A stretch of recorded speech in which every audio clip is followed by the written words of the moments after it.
અને આ રોષ કદાચ ભારતીય જનતા પાર્ટીના જે હવામાં ઉડતા નેતાઓ છે એને જમીન પર લાવી દેશે એવું પણ લાગી રહ્યું છે. મંત્રીઓનું ઉપજતું નથી, ખોટા અતુર ખર્ચાઓ થઈ રહ્યા છે અને ખેડૂતોને વળતરને નામે ઠેંગો બતાવવામાં આવી રહ્યો છે. વ્યાપક પ્રમાણમાં થયેલી નુકસાની આંધળા માણસને પણ દેખાય એમ છે.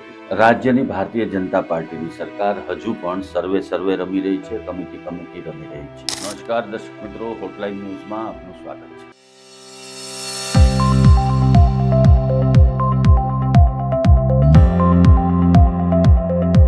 સમગ્ર રાજ્યમાં ગત દિવસોમાં પડેલા કમોસમી વરસાદને કારણે ખેડૂતોને ભયંકર નુકસાન થયું છે. જગતના તાતને માથે હાથ મૂકીને રડવામાં વખત આવ્યો છે. આ પરિસ્થિતિની અંદર રાજ્યની ભારતીય જનતા પાર્ટીની સરકાર હજુ પણ સર્વે રમી રહી છે, કમિટી રમી રહી છે. 74% સર્વે સંપન્ન થઈ ગયું હોવાનો દાવો તંત્ર દ્વારા કરવામાં આવી રહ્યો છે. બીજી તરફ ખેડૂતો ડિજિટલ સર્વે કે કોઈ પણ પ્રકારના સર્વેની સામે વિરોધ કરી રહ્યા છે અને ખેડૂતોનું કહેવાનું એવું થાય છે કે જે કાંઈ સહાય ચૂકવવી હોય તમારે એ સીધી જ નુકસાની પ્રમાણેની સહાય ચૂકવો, ખેડૂતોની લોન માફ કરો અને મંડળીઓની લોન અને વ્યાજ માફ કરો. પરંતુ સત્તાના મદમાં રાજતા ભારતીય જનતા પાર્ટીના શાસકોને ખેડૂતોની આ વેદના નથી સમજાતી, ખેડૂતોની આ પીડા નથી સમજાતી અને બીજા તાઇફાઓ કરવામાં પૈસા લખલૂટ ખર્ચ કરી દે. ભારતીય જનતા પાર્ટીના જ ધારાસભ્ય અને પૂર્વ મંત્રી એવા સુરતના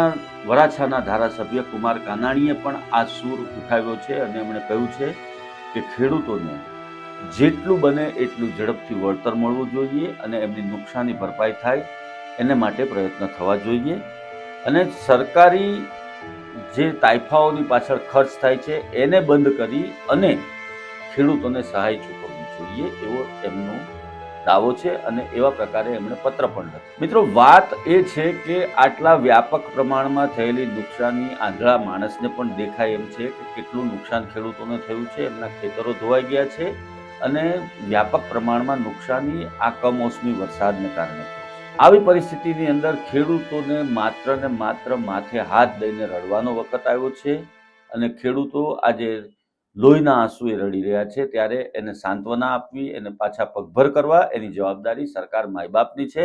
પરંતુ સરકાર માય બાપ રંગીન ચશ્મા પહેરી અને પહેરાવી રહી છે. અધિકારીઓ ગાંઠતા નથી, મંત્રીઓનું ઉપજતું નથી અને ખોટા ફિત્તુર ખર્ચાઓ થઈ રહ્યા છે અને ખેડૂતોને વળતરને નામે ઠેંગો બતાવવામાં આવી રહ્યો છે. અત્યારે એવું લાગી રહ્યું છે. સરકારના દાવા પ્રમાણે 74% જેટલો સર્વે થઈ ગયો છે. જો 74% જેટલો સર્વે થઈ ગયો હોય તો જેનો સર્વે થઈ ગયો છે એ લોકોને તમે એક અમાઉન્ટ કેમ નથી આપતા? એક રકમ, ચોક્કસ રકમ એના બેંક એકાઉન્ટમાં કેમ તમે જમા નથી કરાવતા? તમે તો 2022માં ખેડૂતોની આવક ડબલ કરવાની વાત કરતા હતા. તમારા પ્રધાનમંત્રી શ્રી આવો દાવો કરતા હતા કે 2022માં ખેડૂતોની આવક ડબલ થઈ જશે. એની જગ્યાએ અત્યારે ખેડૂતોની આવક શૂન્ય થઈ ગઈ છે. ખેડૂત બિચારો બાપડો થઈને રોડ પર રખડતો થઈ ગયો છે. ખેડૂતોને ભીખ માંગવાનો વખત આવ્યો છે.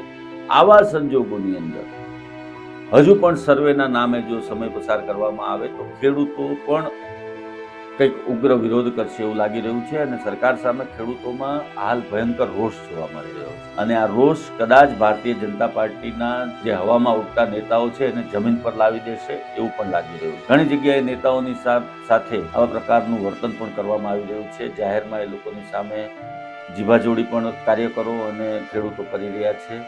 આ બધી જ ઘટનાઓની વચ્ચે મુખ્યમંત્રી ભૂપેન્દ્ર પટેલની સરકારે હવે ખેડૂતોને ક્યાં સુધી ટટળાવવા છે એ નક્કી કરવાનું છે અને મહત્તમમાં મહત્તમ વળતર ખેડૂતોને મળવું જોઈએ એવી તમામ લોકોની ડિમાન્ડ છે, તમામની માંગણી છે. હવે જોવાનું એ રહે છે કે રાજ્ય સરકાર આ બધી જ પ્રવૃત્તિઓ બાદ જે કાંઈ એને સર્વે કરાવવા હતા, અધિકારીઓ સાથે મિટિંગો કરવી હતી, મંત્રી સાથે મિટિંગ કરવી હતી, કેબિનેટનું વિસ્તરણ કરવું હતું, ખાતાઓની ફાળવણી કરવી હતી, એ બધું જ કરી લીધા બાદ હવે જોવાનું એ રહે છે કે રાજ્ય સરકાર કેટલી ઝડપથી ખેડૂતોને આર્થિક સહાય આપી અને એને 2 ટકના રોટલા મળી રહે એવી વ્યવસ્થા કરશે. દર્શક મિત્રો, આપ અમારી હોટલાઇન ન્યૂઝ ચેનલ સાથે જોડાયા એ બદલ આપનો આભાર.